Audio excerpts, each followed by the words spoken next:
కావాలంటే medical college కావాలంటే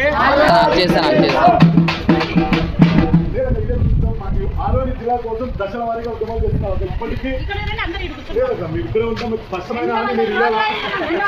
250 రోజులు అయిందాక ఈ రోజు వరకు అయింది.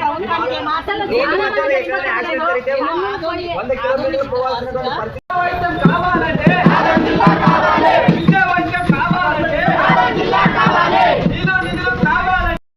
అక్క మేము ఏమంటున్నామంటే మీ గౌరవం మాకు ఆదోని జిల్లాగా ప్రకటిస్తే మేమే మీకు పెద్ద గౌరవంగా మేము స్వీకరిస్తాం. ఎందుకంటే ఈ రోజు వరకు అయింది. మనం ఇక్కడ నుంచి కర్నూలుకి పోవాలంటే ఎన్ని కిలోమీటర్లు ఉంటాయని మీకు తెలిసిన విషయం. ఏదైనా చిన్న యాక్సిడెంట్ పేషెంట్ వచ్చినా స్పష్టమైన ఆదోని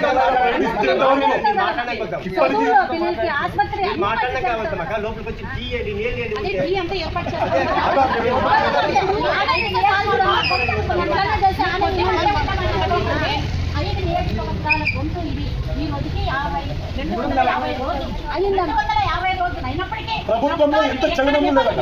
ఈ రోజు వరకు ప్రభుత్వంలో చిన్న చలనం. ఇప్పటికీ 4 సార్లు 5 సార్లు సీఎం గారు మన ప్రాంతం వచ్చారు. వచ్చిపోయినారు. ఇప్పటికీ ఒక స్పష్టమైన హామీ ఆదోని జిల్లా గురించి మేము ఆలోచిస్తున్నామని హామీ కూడా లేదు. ఎందుకంత దౌర్భాగ్యమైన పరిస్థితులు ఆదోని లేదా మనకు ప్రజల సంక్షేమంలో ఏమైనా వెనకబడున్నామా లేదా ఇంతమంది ప్రజలు ఉన్నారు. మనకు ఆదోని జిల్లా ఆవశ్యకత ఉందా లేదా? మనకు ఆదోని జిల్లా వస్తే ఎన్ని ఉపయోగాలు వస్తాయనేది మీరు చెప్పండి. జనానికి మేము ఆర్మీసలో వాళ్ళకి ప్రతి ఒక్క దాని గురించి చెప్తూనే ఉన్నాం. వచ్చేప్పుడు ఆదోని జిల్లాగా ఖచ్చితంగా ప్రకటిస్తాం మా ప్రభుత్వం వస్తే. అలాగే ఖచ్చితంగా విద్యార్థులకు పెద్దపీట వేస్తాం. అలాగే విద్యార్థులందరికీ నిరుద్యోగమే లేకుండా స్వచ్ఛ ఆందోళన మేము ప్రకటిస్తామని కూడా చెప్పడం జరిగిందట. దాదాపుగా నాయకత్వం అంతా ఏం చెప్తున్నారంటే ఆదోని జిల్లా నుంచి మా దగ్గరికి రాలేదా, మా దగ్గర ప్రూఫ్స్ ఉన్నాయట.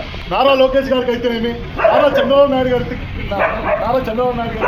ప్రతి ఒక్కరికి మా విజ్ఞప్తి పత్రం ఇచ్చాము. మాతో ఫోటో ప్రూఫ్స్ ఉన్నా ఎవరికి మీరున్నప్పుడు కూడా చాలాసార్లు మేము వచ్చాక వచ్చాక ఆదోని ఊసే ఎవరు మాట్లాడటం లేదు అని మీరు కూడా చాలాసార్లు మాట్లాడలేదు. మేమేమంటున్నామంటే మాట్లాడే ప్రతి ఒక్క నాయకులు ఇక్కడున్న ఎమ్మెల్యే గారు కూడా ఆమరణ నిరాహార దీక్షకు మేము పూనుకుంటామని చెప్పడం జరిగింది. అలాగే మన జనసేన నాయకులు కూడా ఆమరణ నిరాహార దీక్ష మా ఫ్యామిలీతో వచ్చి కూర్చుంటామని చెప్పడం జరిగింది.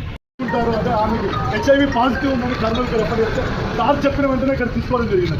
అలా ఎంతమంది తెలిసిన వాళ్ళు ఉంటారు అక్కడ ఎమ్మెల్యేలు కానీ మీలాంటి జిల్లా స్థాయి నాయకులు కానీ ఎంతమంది తెలిసిన వాళ్ళు ఉంటారు. పేద ప్రజలు ఇక్కడ నుంచి వెళ్తూనే చనిపోవడము, వాళ్ళ కుటుంబాల ఆ బాడీని తీసుకురావడము, మట్టిలో పాతి పెట్టడం తప్ప అంతే అవడం తప్ప ఇక్కడ ఏమీ మార్పు జరగలేదు. ఖచ్చితంగా ఆదోని జిల్లాగా ఏర్పాటైతే వీటన్నిటికీ ఒక సమస్యకు పరిష్కారం దొరుకుతుందని మేము స్పష్టంగా ఖచ్చితంగా